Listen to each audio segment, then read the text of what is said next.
Hoje trazemos mais um trabalho dos alunos de Audiovisual e Multimédia da Escola Superior de Comunicação Social. Vamos ver onde é que a criatividade nos pode levar.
Todos os anos, algumas centenas de estudantes terminam a licenciatura em Comunicação Social.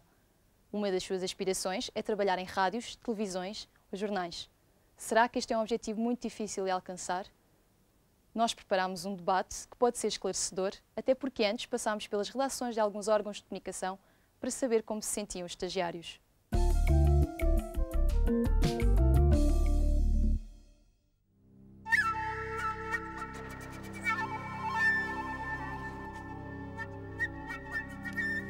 Boa noite. Hoje vamos tentar perceber se estes dois futuros jornalistas, tal como todos os outros estudantes de cursos de jornalismo que saem das universidades... E tendo em conta que existem cerca de 40 cursos de jornalismo em todo o país, são muitos finalistas. Vamos tentar saber se eles, nós, temos lugar no mercado de trabalho. Vamos tentar perceber também se os cursos de jornalismo funcionam como estão estruturados ou se, pelo contrário, o importante é um estágio na redação prático. Temos connosco Anabela Sousa Lopes, professora da Escola Superior de Comunicação Social, José Manuel Fernandes, professor também da Escola Superior de Comunicação Social e diretor do Jornal Público, Alfredo Maia, presidente do Sindicato de Jornalistas, e João Miguel Tavares, jornalista do Diário de Notícias.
José Manuel Fernandes, começo por si. Tendo em conta estes dados que nós apresentámos, acha que há espaço para mais licenciados na área de jornalismo? Não, eu acho que há aqui vários equívocos e graves. O primeiro equívoco grave é estes serão cursos aparentemente fáceis de montar para uma profissão que tinha um certo glamour. Portanto, ganham um certo glamour, sobretudo com o jornalismo televisivo, com a exposição de algumas figuras às câmaras de televisão e, portanto, atrai muita gente. Porque houve um boom nas escolas privadas. Houve um boom nas escolas privadas, em boa parte porque a oferta pública, apesar de ser abundante, não absorve toda a procura. Esse equívoco deriva, em parte, de nós termos vivido, no princípio dos anos 90, um grande boom da profissão. Os jornalistas multiplicaram-se por 5, 6, 7, 8 vezes o número de jornalistas que existiam em poucos anos, com o aparecimento de novos projetos, com o aumento dos meios das várias redações, com o aumento também das redações. Ficou-se com a ideia de que era necessário alimentar esse mercado de trabalho, só que houve uma altura em que isto saturou. Este, a meu ver, é o primeiro equívoco. Portanto, não há possibilidades de o mercado de trabalho, que é um mercado de trabalho constituído, na maior parte, por jornalistas que são muito novos, em termos médios. Nós estamos a falar, mas teremos a maior parte, digamos, dos profissionais nas redações com menos de 40 anos, talvez mesmo com menos de 35 anos, isto é, com 25, 30 anos, 40, 30 anos, vá lá, de carreira pela frente, portanto, com poucas probabilidades de repente, as redações ficarem vazias porque as pessoas se vão reformando. Não há lugar para... Qual é a solução, então? Eu acho que uma das soluções, e eu sou um bocado radical em relação a isto, eu acho que, em princípio, nem devia haver cursos de jornalismo com a atual formatação que eles têm. Deveria existir um tipo de formação diferente, como existe em alguns países, em que... Do género de São Jorge. Não é bem no género do Senjor, mas o Senjor poderia ser um dos seus elementos.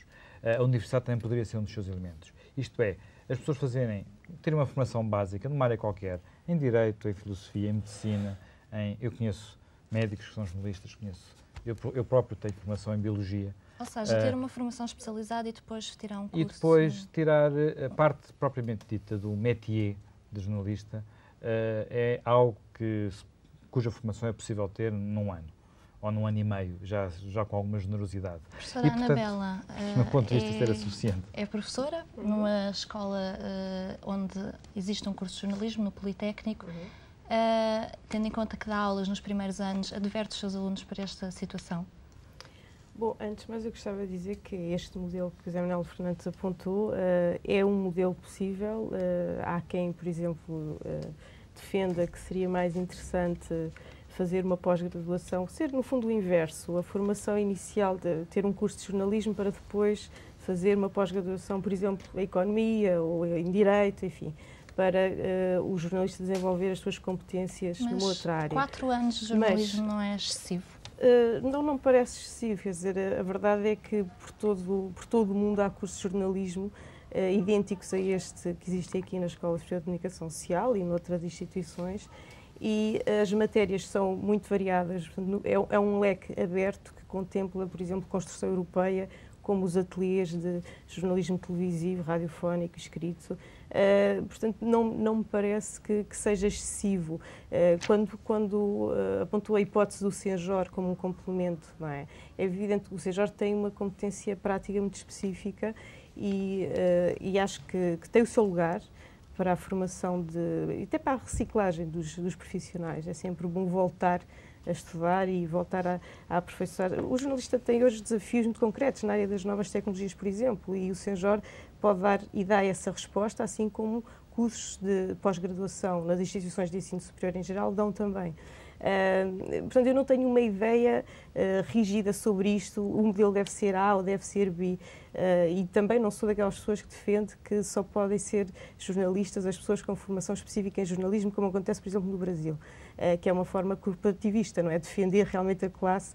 E, portanto, também não sou censora disso. Mas como é que comatamos este excesso de alunos? Bom, o primeiro equívoco, quanto a mim, tem a ver com o seguinte: há muitos cursos que não são especificamente de jornalismo, não é? São de ciências da comunicação, comunicação social, e que têm muito pouco de jornalismo. Aí, sim, está a minha preocupação. É nesses cursos que prometem aos alunos, de alguma forma, que vão ser futuros jornalistas com aquelas competências que o curso oferece e, de facto, muitos desses cursos nós sabemos, pelos planos curriculares, são muito genéricos e, como eu costumo dizer, têm umas pinceladas de jornalismo, que não é o caso do nosso aqui. E aí sim está a minha preocupação. Eu julgo que é importante fazer esta separação entre universidade e Politécnico. Acha que, no caso do jornalismo, fazer um curso no Politécnico de jornalismo é uma mais-valia em relação às universidades? O que eu vejo hoje em dia é que as universidades tendem a aproximar-se daquilo que é a mais-valia do Politécnico. As universidades têm este desafio, muitas delas ainda são vistas como universidades que têm cursos de lápis e papel, como se costuma dizer, não é? E muitas delas estão neste momento a copiar, passa a expressão, os politécnicos e bem nesse aspecto, através do desenvolvimento das suas competências ditas mais práticas, com ateliês e com equipamento para isso. E é natural essa convergência, não é? Quer dizer, acima de tudo, parece-me que o mercado vai fazer a sua escolha, não é? O mercado fará a sua escolha. João Miguel Tavares, terminou o curso não há muito tempo e acabou por ingressar no mercado de trabalho. Ter o curso garante alguma garantia para a entrada no mercado de trabalho? Eu acho que sim, quer dizer, no meu caso até se aplica-se isso, porque eu acho que tive, de certa maneira, a minha entrada facilitada, porque tinha professores que já me conheciam na universidade, que trabalhavam no jornal e então conheciam-me lá, achavam que eu tinha algum talento para aquilo e que depois então facilitou um pouco a minha entrada no jornal, porque é muito complicado. Agora, é verdade, eu acho que os cursos de comunicação em si ajudam a entrada no mercado de trabalho, mas não necessariamente, e isso aí estou de acordo com o José Manuel Fernandes, não necessariamente por serem cursos de jornalismo. critica-se muito, aliás, era a crítica que eu mais ouvia na faculdade, quando lá estudava, que era este curso é muito teórico, isto é só teoria, e a prática, onde é que está a prática? Nós vamos chegar a um jornal e não vamos saber como é que se escreve uma notícia. E isso para mim é uma falsidade, porque como disse o José Manuel Fernandes, o métier de jornalismo não é uma coisa assim tão complicada. Desde que se leiam jornais, e isso sim é que se pode perguntar, isso é perguntar aos vossos colegas se realmente leiam jornais todos os dias, que no meu caso, eu fui aluno na Nova e se calhar 90% dos alunos não liam jornais. Isso é assustador. Isso sim, isso é assustador. Agora, lendo um jornal diariamente, havendo essa capacidade de acompanhar o fluxo mediático, nós chegamos a um jornal, não digo que as coisas saiam ao primeiro e que ninguém nos tem que corrigir, mas existe uma certa facilidade, nós sabemos a diferença entre um editorial, uma reportagem, uma notícia, mas isso também nos leva para outra questão, que é o que tipo de estágios é que existem, se realmente os estágios que existem se preparam ou não os estudantes de jornalismo. Depende da sorte dos estudantes de jornalistas, depende da sorte do sítio onde é que eles caem, mas isso o mundo é injusto. Alfredo Maia, acha que este excesso de oferta, no fundo, tipo, a quantidade de estudantes que saem das universidades todos os anos, tendo em conta o número reduzido de vagas nos jornais, causa algum tipo de problemas? Eu acho que, em primeiro lugar, é preciso desdramatizar o problema, porque ele não é uma singularidade do jornalismo. Quer dizer, nós, infelizmente, estamos numa sociedade que ainda tem muito que caminhar em termos da qualificação dos cidadãos. Temos o objetivo de ampliar digamos, a qualificação superior, etc. E é muito reduzida, comparando com outros países. E o problema que temos hoje em dia da reduzida empregabilidade, é um termo, enfim, que não é muito simpático, mas que tem sido usado, não é uma característica exclusiva da formação em jornalismo e comunicação social. Mas é um problema, digamos, complexo, porque também tem muito a ver com o nosso quadro de desenvolvimento sociocultural. Quando me perguntam, há oferta de formação em jornalismo e comunicação social a mais? O mercado é reduzido. Bom, nós pensamos que, em primeiro lugar, não é fatal que o mercado de emprego continue reduzido. E como é que isso... Não é fatal. Como é que isso pode contornar? Não, há que trabalhar toda a gente, desde logo investir muito mais na formação, até começando pelo jardim de infância, para não dizer nas famílias, não é? Isto é, se em nossas casas, educarmos os nossos filhos, tornando natural o hábito da leitura, investimos a prazo. Investimos a prazo numa coisa que é fundamental, que é o mercado funcionar. Mas minha questão era, tendo em conta que existe um número, não vamos chamar cláusulo, mas limitado de lugares, como é que esse problema pode resolver? Isso não é uma fatalidade. Vamos ver. Naturalmente, ainda há pouco o Zé Manel referia este aspecto, de facto, a classe está muito juvenilizada. Neste momento, 60% dos nossos associados têm menos de 40 anos. Ou seja, se tudo se mantiver como está, isto é, com a tendência, inclusivamente, para reduzir os contingentes das próprias redações, que já têm alguma solidez, é evidente que a capacidade de renovação natural dos quadros é muito diminuta. Não é? É muito diminuta. Exato. Bom, agora, há que investir, quando eu dizia que há que investir num mercado a prazo, reparem, há uma contradição aparentemente insanável, que é, ao mesmo tempo que a democratização do ensino o aumento da escolaridade obrigatória deveria tornar o público cada vez mais exigente, até em termos de hábitos culturais, ou seja, multiplicar... Ou seja, não diminuir os jornalistas, mas aumentar os leitores. Exatamente. Essa é uma aposta fundamental. É uma aposta estratégica fundamental que exige o empenhamento de todos os cidadãos. Jornalistas e enfim, todos, como eu dizia, começando em casa, passando pelo jardim de infância. Quer dizer, há uma aposta vital que é preciso fazer. Eu já agora, eu só gostava de dar um dado para reforçar este ponto. Eu acho que este ponto é importante. E nós temos em Portugal uma média de leitores de jornais diários, cerca de 70 leitores por cada 70 leitores por cada 1000 habitantes. O que compara com 120 em Espanha, é mais baixa que a turca, é mais baixa que a grega, e compara com 350 ou 400 em Inglaterra e cerca de 600, 700 nos países nórdicos. Portanto, estamos com isto é um atraso cultural que, pensar nas pessoas, uma pessoa que não é dizer eu quero que as pessoas leiam jornais porque trabalho num jornal e preciso de um emprego. Não, eu quero que as pessoas leiam jornais para elas estarem melhor informadas, tomarem melhores decisões, Justamente. portanto, construírem melhor a sua sociedade.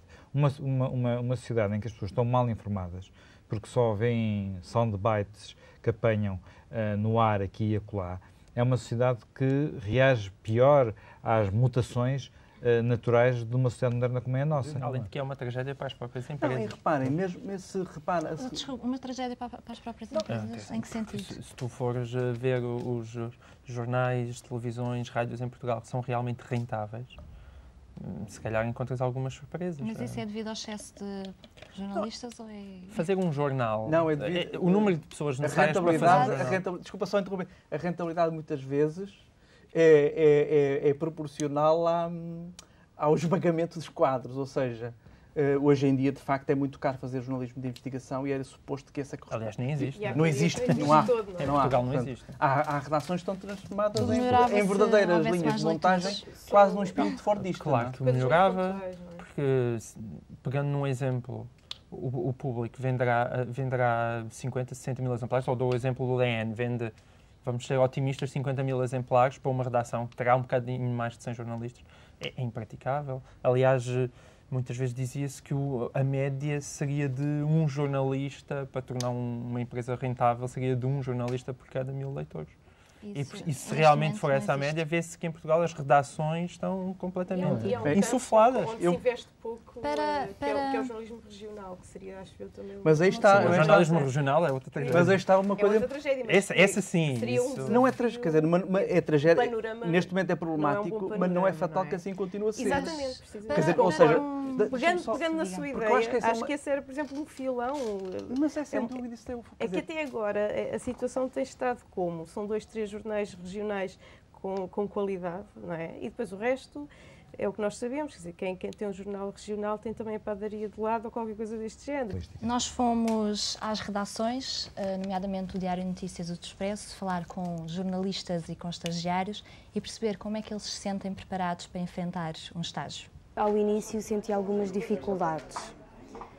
Porquê? Porque apesar do curso nos dar muita informação na teoria acerca de como se faz uma notícia, o que é o lead, quando nós passamos essa teoria para a prática, as coisas não são muito fáceis. Eu julgo que nas universidades, em muitas delas, vocês recebem aulas de pessoas que não fazem ideia de que é um jornal.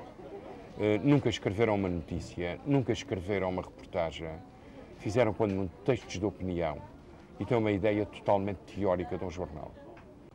Vocês vêm das universidades onde aprenderam a teoria e depois aterram de paraquedas no meio de uma coisa esquisitíssima, que é uma redação do jornal, e são todas diferentes umas das outras, não é?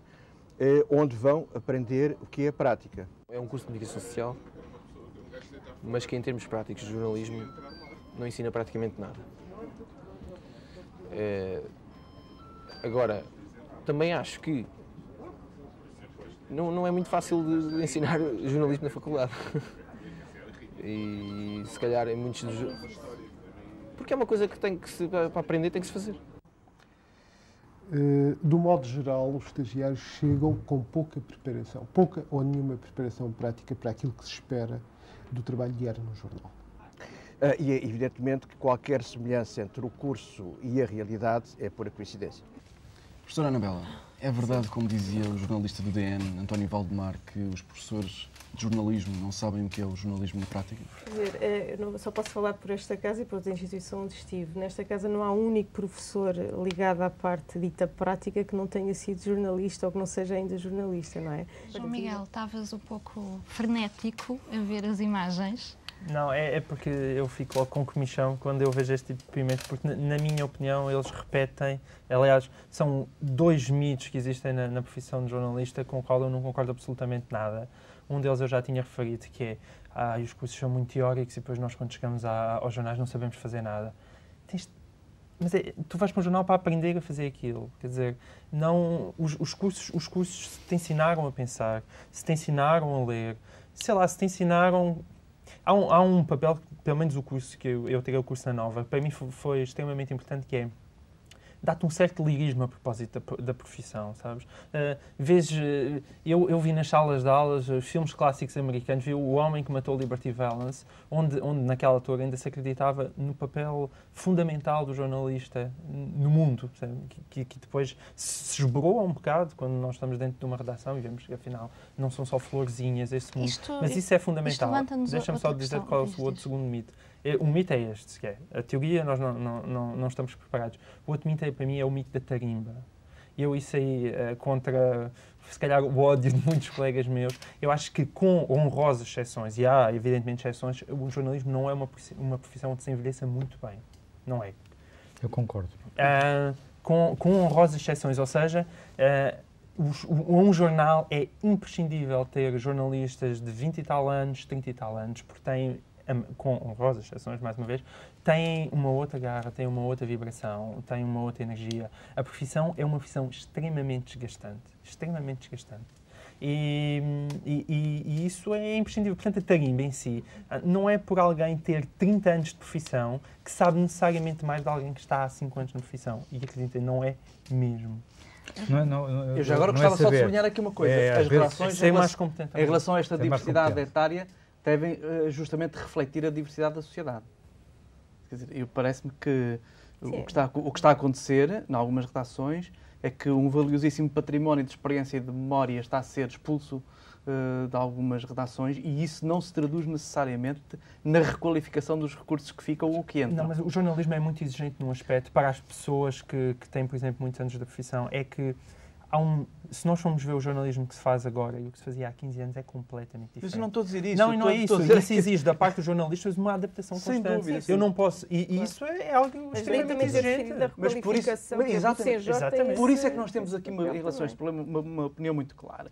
Nós temos feito uma aposta muito grande num esforço de, por um lado, elevar a fasquia da exigência no acesso à profissão e, por outro lado, apostar cada vez mais na formação contínua. E essas pessoas mais antigas estão abertas a esse tipo de formação? Os jornalistas estão abertos, as empresas nem por isso. João Miguel, como experiência... As empresas nem por isso, isto é muito grave. Achas que os jornalistas mais antigos da casa estão abertos a esse tipo de... Eu também... O meu caso é um pouco complicado porque eu só tenho a experiência do Diário de Notícias, nunca fui jornalista no outro lado. E o Diário de Notícias é um jornal com 140 anos de idade e isso nota-se também na própria redação. Não vou dizer que há pessoas com 140 anos, mas isso nota-se na própria redação e nesse aspecto é interessante de ver. O que eu acho que às vezes é que pode ser mais complicado, às vezes, pois não, e foi muito renovada nos últimos tempos. Às vezes o que eu acho que é muito complicado é ao nível das linguagens, ao nível da escrita, nota-se muito a diferença de gerações. E isso pode ser uma fragilidade no próprio jornal. E por isso é muito difícil fazer um jornal mesmo para compatibilizar isso. São essas gerações que acolhem os estagiários e vamos perceber um bocadinho como é que funciona os estágios. Nenhum estagiário pode ser daqui bem preparado na maneira como as coisas estão a ser feitas, na medida em que, primeiro, volto a dizer, a terra aqui de paraquedas, que há uma secção que está em movimento há muito tempo e que vai continuar em movimento e que normalmente não lhe dá atenção nenhuma, porque hoje nós vivemos no frenesi e o tempo é muito mais acelerado do que era há 36 anos atrás. Há 36 anos atrás havia tempo para tudo. Trabalhava-se em 2 jornais, namorava-se, casava-se, descasava-se, tinha-se filhos, ia-se ao cinema, ao teatro e encontrava-se com os amigos. Hoje, enfiamos aqui na redação um dia inteiro, saímos daqui exaustos para dormir um bocadinho para voltar no dia seguinte. Neste esquema, evidentemente, não se dá atenção nenhuma a qualquer estagiário que venha aqui. Quando muito, haverá uma pessoa que arranja 5 minutos para dizer, olha, se calhar essa coisa aí fica melhor de outra maneira, experimenta corrigir assim. Quanto muito, não é? Passa-se aqui 3 meses em que as pessoas aprendem o que puderem, não é? Vendo, fazendo, e depois voltam para as universidades, se calhar sem nunca terem tido uma conversa a sério com ninguém dentro do jornal, porque essa pessoa não teve tempo ou disponibilidade, não estava com a cabeça para lhe dar o mínimo de atenção. Eu percebo que muitas vezes há coisas que vêm rotuladas estagiário, não é? E nós apercebemos disso. Mas há sempre outras coisas que nos dá prazer fazer. Portanto, há coisas que às vezes, se calhar, as outras pessoas, se calhar, não querem fazer e vai o estagiário fazer. Pronto, eu percebo isso de uma forma, mas se calhar é um bocado negativo. Mas pronto. A questão da exploração, eu acho que vai mais por aquela questão de o aluno sai da faculdade ou está na faculdade, faz o curso, vai para o estágio e sai do estágio e depois vem outro, e esse depois sai, depois vem outro e acaba por ser, aí isso, eu acho que esse ciclo acaba por ser a tal exploração. Mas não diria explorado. Acho que não. Mais ou menos. Às vezes usado para fazer certas coisas que se calhar são menos interessantes, mais chatas. E há outra coisa que é preciso que seja bem sublinhada. Nós, estagiários, ganhávamos enquanto estagiários. Mas o que nós dizemos é que os estágios curriculares devem ter as características de um estágio curricular, ou seja, se é um local na empresa para um estudante aprender. Para aprender é preciso que haja quem ensine, ou seja, é preciso que a empresa invista na preparação desse estudante para a sua vida profissional. O que nós assistimos muitas vezes é que as empresas aproveitam a presença do estudante para o transformar em mais uma força de trabalho na empresa, e força de trabalho essa não remunerada. Coloca o estudante em dias, exatamente os dias em que tem menos jornalistas e, portanto, o estudante tem menos possibilidade de ser acompanhado, aos fins de semana, nos períodos da noite, nos períodos de férias. Ora, isso é exatamente o contrário do que se pretende no estágio curricular. Por outro lado, entendemos que se o estágio curricular não tem de ser pago, uma vez que é um ato de aprendizagem, se a empresa publicar trabalho de um estudante, tem a obrigação de pagar. Quando acabas o curso e partes para um estágio, começares logo a pensar que vais... Começares logo a pensar no quanto vais ganhar, eu acho que é um péssimo princípio. Acho que tu, quando partes para um estágio, primeiro, segundo, terceiro estágio, tens que partir com aquela consciência que vais para aprender. E isso é que é fundamental.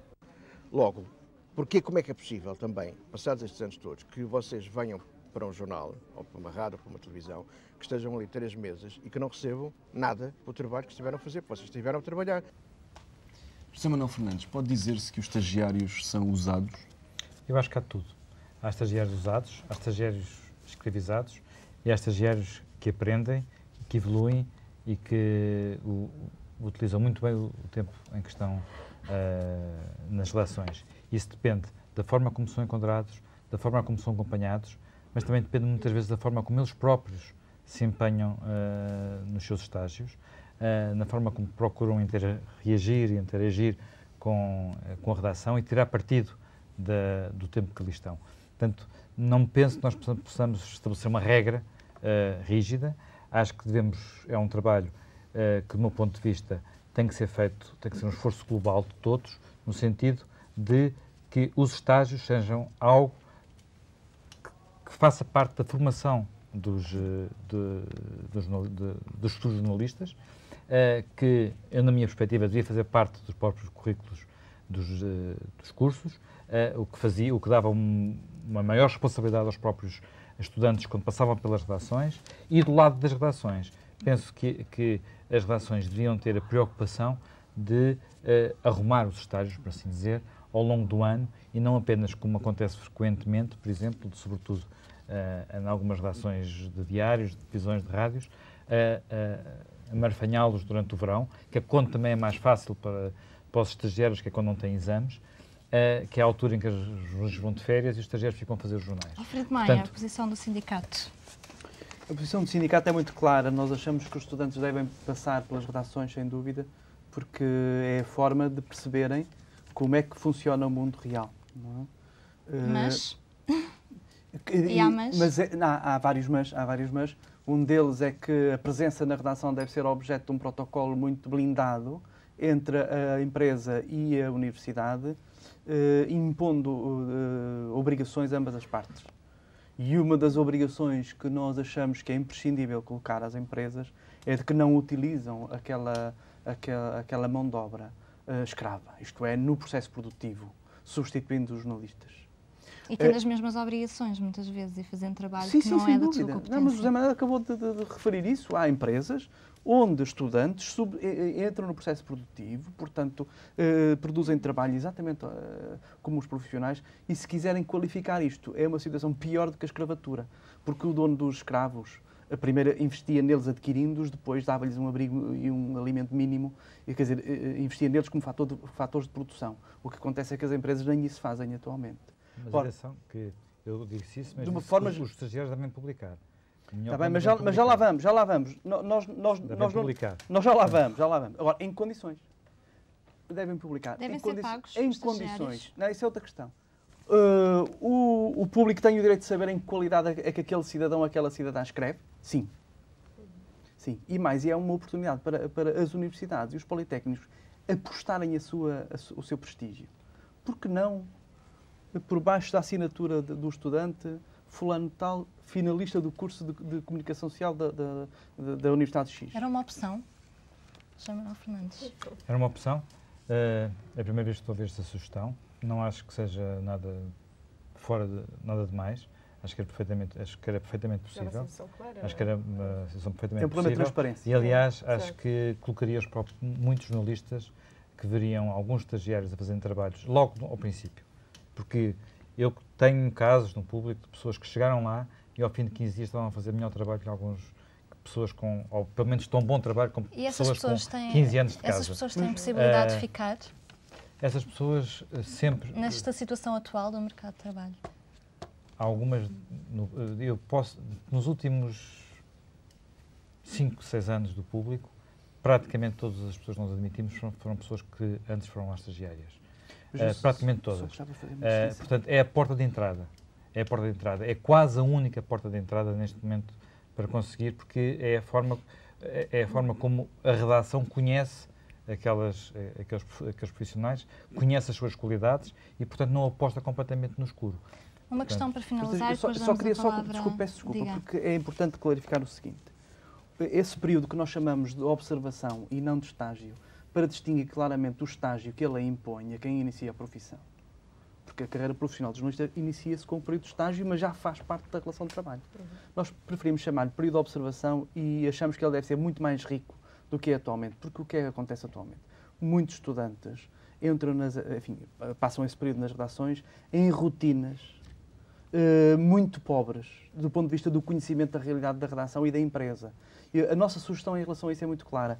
O estudante deve percorrer todas as secções editoriais da redação e deve também passar por alguns períodos de observação noutros serviços da empresa, até para perceberem as situações de tensão e até de conflito que por vezes ocorrem, seja entre a redação e o departamento de marketing, seja com a distribuição, etc. Sim, tenha contacto com toda a vida do jornal. Exatamente, para perceber os problemas concretos, é por isso é que nós temos muitas reservas ao exercício de um estágio em laboratório, porque a aproximação à vida real é sempre diferente. Para terminar, José Manuel Fernandes, entre um aluno que saia de um curso superior com uma excelente média e outro aluno que saia do mesmo curso superior com uma média inferior, mas que tenha tido experiência na redação, qual é que o público aceitava? Regra geral, o que vale... Quem convidava primeiro para a entrevista? As médias são indicadores importantes, mas nesta profissão em concreto, aquilo que vai valer depois é a sua passagem pelo período de observação ou pelo estágio, chamemos-lhe o nome que lhe chamemos. Porque há pessoas que vêm com muito boas médias, mas não têm jeito para serem jornalistas. Há pessoas que vêm com médias mais baixas e têm claramente talento para isso. Eu penso que se passa o mesmo em medicina, só que em medicina não há recuo. Aqui, apesar de tudo, há recuo. Obrigada a todos por estarem presentes. Boa noite.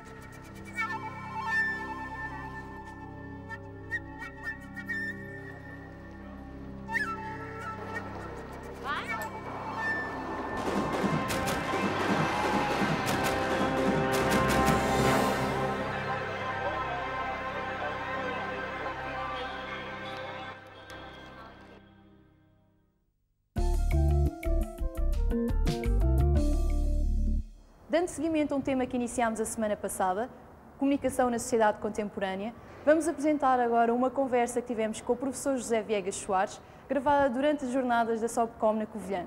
O tema é simples, mas vasto. comunicação e organização.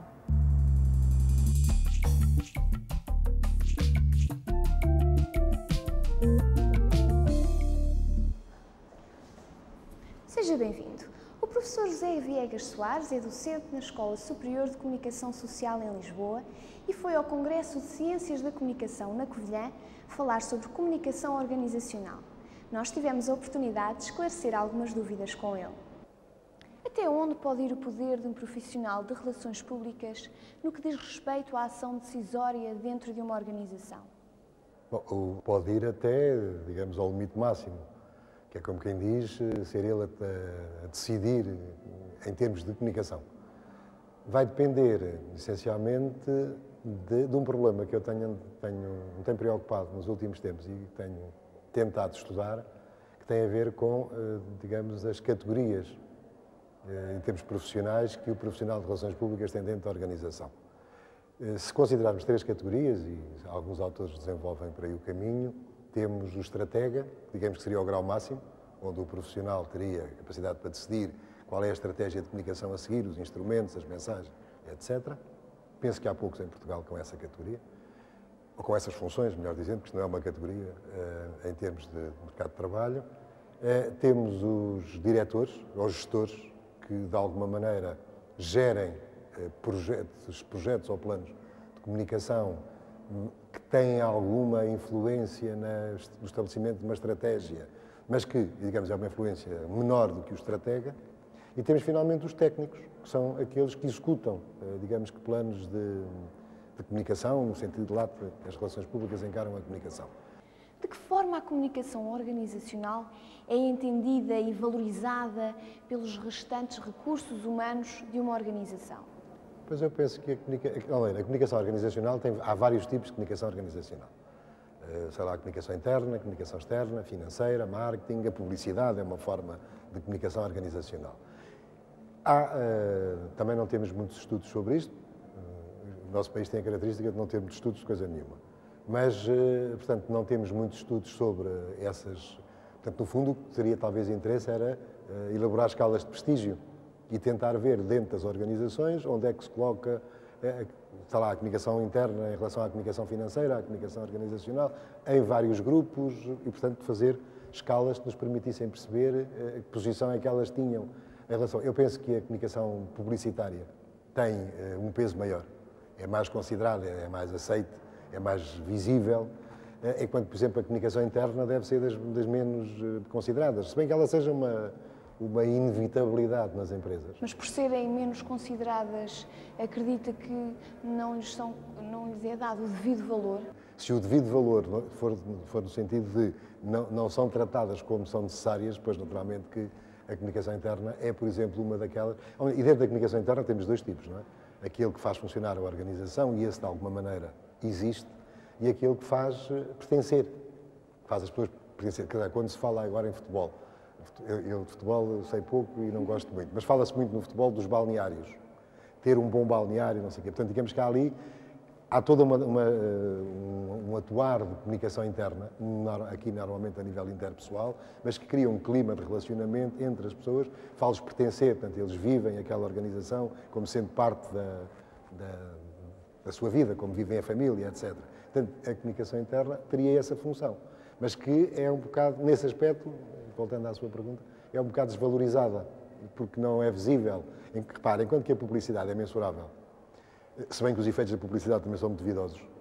O que é que se vende quando se faz publicidade? Como diz um amigo meu que é publicitário, 10% da publicidade é eficaz, 90% não é. Mas como ninguém sabe quais são os 90% que não são, gasta-se 100% e acredita-se que 10% sobram. A comunicação interna é, sem dúvida, um fator essencial dentro de uma organização. Como pode a existência ou não de formação nessa área contribuir para o sucesso da comunicação organizacional? Pois, a formação é essencial para tudo. As pessoas não nascem ensinadas, há determinadas áreas que é necessário estudar.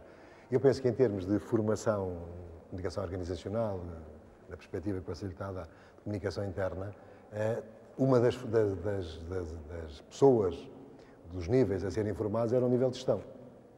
É preciso que a gestão perceba essa necessidade. Claro que a gestão, como eu dizia há pouco, A comunicação interna, no sentido de fazer funcionar, a gestão percebe-a mais ou menos, mas são instruções de funcionamento, lógicas de funcionamento, instruções de tarefa. Sei lá, se você pensar, por exemplo, numa empresa tipo daquelas que, para não estar a citar nenhuma, daquelas que vendem hambúrgueres, há instruções de funcionamento do tipo quanto é que fica de pão para cima e para baixo do corte, qual é a espessura do hambúrguer, quanto é que leva de salada, tudo isso faz parte da chamada comunicação técnica. É necessário que as pessoas estejam a fazer os hambúrgueres, saibam quanto é que põem de carne, etc. Por aí fora. Portanto, essas instruções são necessárias. Da mesma maneira que, sei lá, um maquinista tem que ter toda uma série de formação e de informações que lhe permitam guiar o comboio. E, portanto, essas, de alguma maneira, existem, a gestão aceita. Agora, a outra, a tal do balneário, que faz as pessoas pertencerem, sentirem que vestiram a camisola, que vivem aquela organização, essa é menorizada. Não só para ter em conta esse tipo de comunicação, como para ser capaz de a fazer. Porque uma coisa é, num grupo com 2 ou 3 pessoas, num casal, enfim, mínimo, um homem e uma mulher, ou 2 homens e 2 mulheres, como se quiser escolher o casal, há uma interação que é quase, faz parte da essência do ser humano.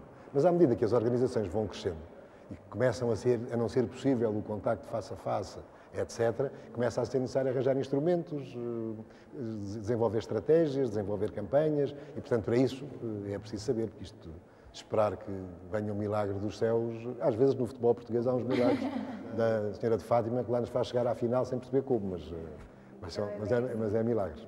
Existem na comunicação interna funções ou qualidades negativas? Eu penso que sim, que se pode dizer que sim. Por exemplo, o excesso de comunicação interna. Porque a comunicação interna ou não é como um medicamento. Ou seja, há uma dose que é terapêutica. E, portanto, menos que aquilo não faz efeito, mais do que aquilo faz mal. E a comunicação é a mesma coisa. Agora, tal como um medicamento varia de doente para doente, a comunicação também varia de organização para organização. E, portanto, há uma dose que é terapêutica, até aí não faz nada, a partir daí é demais. E, portanto, pode haver qualidades negativas quando, sei lá, ela começa a ser exagerada, quando é mal organizada, quando se tenta fazer, sei lá, numa organização em que se quer que as pessoas participem, acaba por se dizer tantas vezes que é preciso tanta repetição, para não dizer, já nem é redundância, é repetição, que aquilo acaba por ter um fator negativo. E, portanto, é possível encontrar qualidades, digamos assim, negativas, qualidades não na essência da comunicação, mas na sua execução prática. E, portanto, aí sim é possível encontrar aspectos que podem ser apontados como qualidades negativas, ou, sei lá, não serve para coisa nenhuma, e não serve para coisa nenhuma porquê? Porque não tem objetivos, não tem em consideração os públicos, não satisfaz as necessidades deles e, portanto, acaba por se gastar dinheiro a fazer, sei lá, em instrumentos, em mensagens, em pessoas que fazem os instrumentos, mas aquilo depois passa completamente ao lado, que não tem nada a ver com aquela realidade que é aquela organização. Nessa perspectiva, é possível dizer que há qualidades negativas, como também há qualidades positivas. Mas toda a comunicação é feita, é na ação. Seja os conceitos teóricos, etc., que servem para as pessoas, que você perguntava há pouco, de formação, serem capazes de fazer, mas depois, em termos de qualidade, está a nível do fazer. Portanto, da ação. E, portanto, aí é positiva ou é negativa, de acordo com... Porque, repara, há uma coisa que eu acho que é importante nós termos presente nisto da comunicação organizacional, que é assim, a comunicação existe sempre. Agora, existe, como eu costumo dizer, ou organizado ou força da natureza. Que é assim, para não dizer selvagem, porque eu acho que selvagem é uma palavra bonita e, portanto, não tem carga negativa. Agora, como força da natureza, tanto pode funcionar bem como pode funcionar mal. Porque não há organização nenhuma onde não haja comunicação. Melhor ou pior... Agora, a comunicação organizada pode funcionar bem. A comunicação organizada deve funcionar bem, porque ela é organizada, que é para atingir objetivos, etc. Professor, agradeço imenso nos ter concedido esta entrevista e espero que nos encontremos brevemente. Nada, o prazer foi meu. Muito obrigado. Por hoje é tudo. Não se esqueçam de visitar o nosso site www.e2.ipl.pt. Até para a semana.